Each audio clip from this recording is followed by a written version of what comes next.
নমস্কার বন্ধুরা, বাড়িতে যদি সুজি থেকে থাকে তাহলে এই রেসিপিটি একবার হলেও দেখে নিতে পারেন। স্কুল কলেজের জন্য একদম উপযুক্ত একটা টিফিন রেসিপি। তৈরি করতে মাত্র 10 মিনিট সময় লাগে। তো চলুন রেসিপিটি দেখে নেওয়া যাক। টিফিন রেসিপি তৈরি করার জন্য এই শুধুমাত্র প্রয়োজন সুজি। এখানে আমি প্রায় একটা মাঝারি বাটির 1 বাটি পরিমাণে সুজি নিয়েছি। সুজির পরিমাণটা আপনারা নিজেদের পছন্দ মতো বা প্রয়োজন মতো নিয়ে নেবেন। সবার প্রথমে যে কাজটা করতে হবে, সুজির মধ্যে দিয়ে দিলাম নর্মাল টেম্পারেচারের জল। জলটাকে দেখুন এমনভাবে দিতে হবে যেন সুজিটা পুরোপুরি জলের মধ্যে ডুবে থাকে। এবারে আমি এটাকে ঢাকনা দিয়ে 10 মিনিটের জন্য সাইডে রেখে দেব। এদিকে আরও একটা এরকম পাত্র নিয়ে নিতে হবে। আর আমি নিয়েছি এই রকম ধরনের একটা গ্রেটার। গ্রেটারের ছোট্ট যে ছিদ্রযুক্ত অংশটা, ওইখান থেকে দেখুন আমি ওটা দিয়ে একটা আলুকে গ্রেট করে নেব, কাঁচা আলু। এই দেখুন এই রকম করে গ্রেট করে নিলাম, একদম মিহি করে গ্রেট করে নিতে হবে। এবারে এর মধ্যে দিয়ে দেব প্রয়োজন মতো জল, দিয়ে খুব ভালো করে বারে বারে জল পাল্টে আলুটাকে ধুয়ে নেব। আলুর মধ্যে দেখুন একটা কালচে একটা কষ থাকে, ওটাকে পুরোপুরি বের করে দিতে হবে। আলুটাকে খুব ভালো করে ধুয়ে একটা ছাঁকনির সাহায্যে জলটাকে পুরোটাই ছেঁকে নিয়েছি। এবারে ওই আলুর সাথে আমি কিছু উপকরণ অ্যাড করব। যদি আপনারা নিরামিষ দিনের জন্য তৈরি করেন তাহলে পেঁয়াজটাকে স্কিপ করতে পারেন। আমি এখানে পেঁয়াজ দিয়েই আজকে টিফিনটি তৈরি করব। তার জন্য দেখুন আমি এখানে ছোট্ট সাইজের 2টো পেঁয়াজ নিয়েছি, আর পেঁয়াজটাকে একদম মিহি করে কুচিয়ে নেব।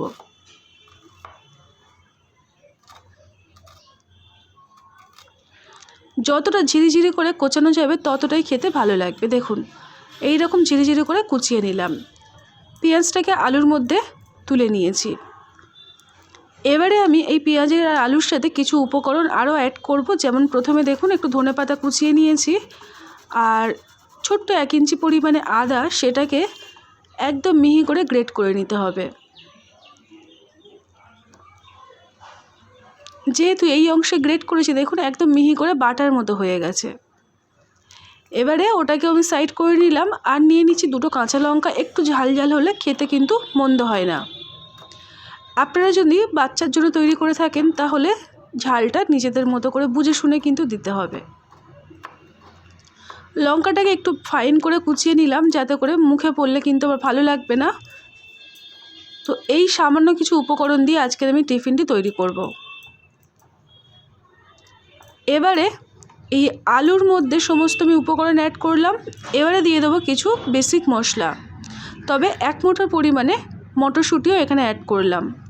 দিয়ে দিলাম অল্প একটু হলুদ গুঁড়ো, 1/2 চামচ পরিমাণে লাল লঙ্কার গুঁড়ো, 1/2 চামচ পরিমাণে ধনে গুঁড়ো, আর 1/2 চামচ জিরে গুঁড়ো। ধনে গুঁড়োটা যখন আমি দিয়েছিলাম সেটা স্কিপ হয়ে গেছিলো। আর দিয়ে দিলাম 1/2 চামচ পরিমাণে আপনাদের ভাজা মশলা, আর দিয়ে দিলাম স্বাদ মতো লবণ। দিয়ে খুব ভালো করে সমস্ত উপকরণ মিশিয়ে নিতে হবে।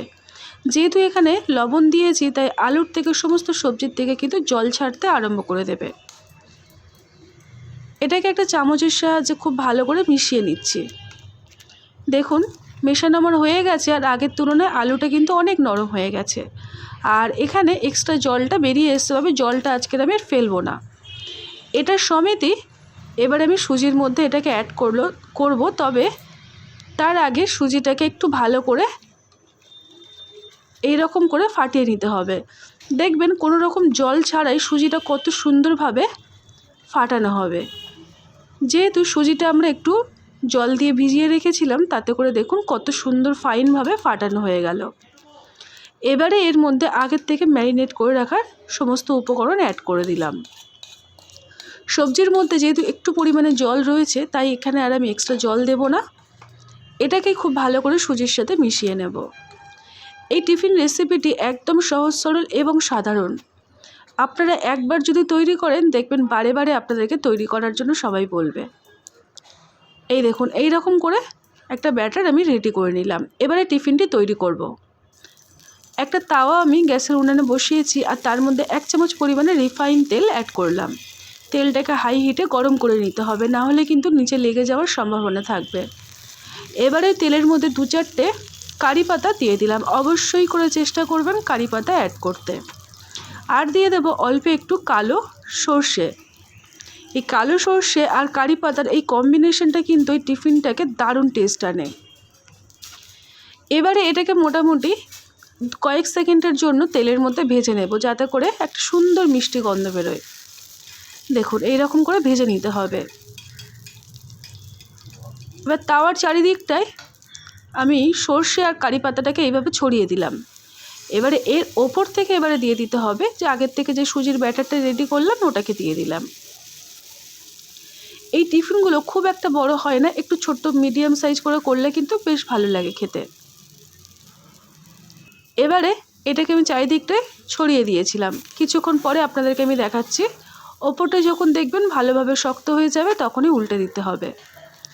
যেহেতু এখানে আমি সুজি দিয়ে টিফিনটা তৈরি করছি, এই টিফিনটা খেতে হয় একদম নরম, দুর্দান্ত লাগে খেতে। একবার হলো এইরকমভাবে টিফিন রেসিপি বানিয়ে দেখবেন, আর বাচ্চারা কিন্তু আপনাদেরকে বারে বারে তৈরি করতে বলবে। তো দুটো পিঠ খুব ভালো করে মিডিয়াম আঁচে রেখে সেঁকে নিতে হবে। ঠিক যেমনভাবে আমরা পরোটা সেঁকে নিই সেই রকম করে এপিট ওপিট করে খুব সুন্দর করে ভেজে নিচ্ছি। রেসিপিটি তৈরি করতে খুব একটা বেশি তেলের প্রয়োজনও পড়ে না, খেতে কিন্তু দুর্দান্ত হয়।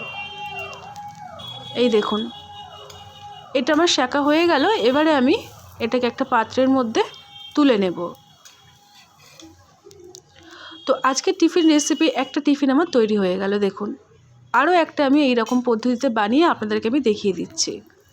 তার জন্য 1 চামচ পরিমাণে রিফাইন তেল খুব ভালো করে গরম করে নিলাম, আর এর মধ্যে আমি কয়েকটা কারি পাতাও ফেলে দিলাম। যেহেতু আগের থেকে দেখুন সর্ষে ফোড়নগুলো কিন্তু তাওয়ার মধ্যে রয়েছে, তাই এক্সট্রা সর্ষে ফোড়ন দিলাম না।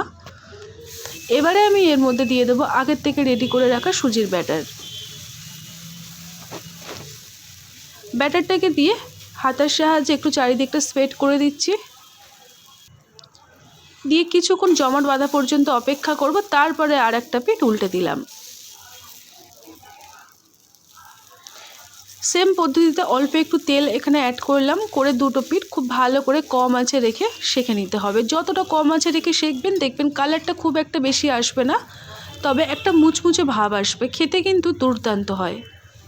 খাই খাই অনুর রান্নাঘরে এই রকমই নানা রকম রেসিপি পাওয়ার জন্য চ্যানেলটিকে সাবস্ক্রাইব করে রাখতে পারেন।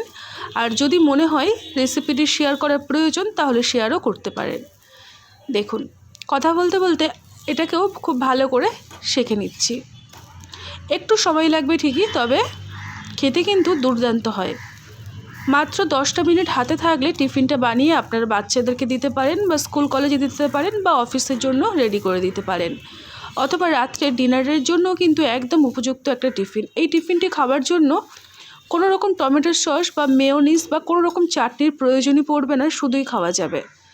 দেখুন এটাও আমার তৈরি হয়ে গেল। তো দেখতে দেখতে প্রত্যেকটা টিফিন রেসিপি আমি রেডি করে নিলাম। দেখুন কতটা সুন্দর দেখতে হয়েছে। সত্যি কথা বলতে খেতে কিন্তু মারাত্মক টেস্টি হয়। আপনারা একবার হলে এরকমভাবে বানিয়ে দেখবেন। দেখা হবে নতুন একটা রেসিপি নিয়ে। টাটা।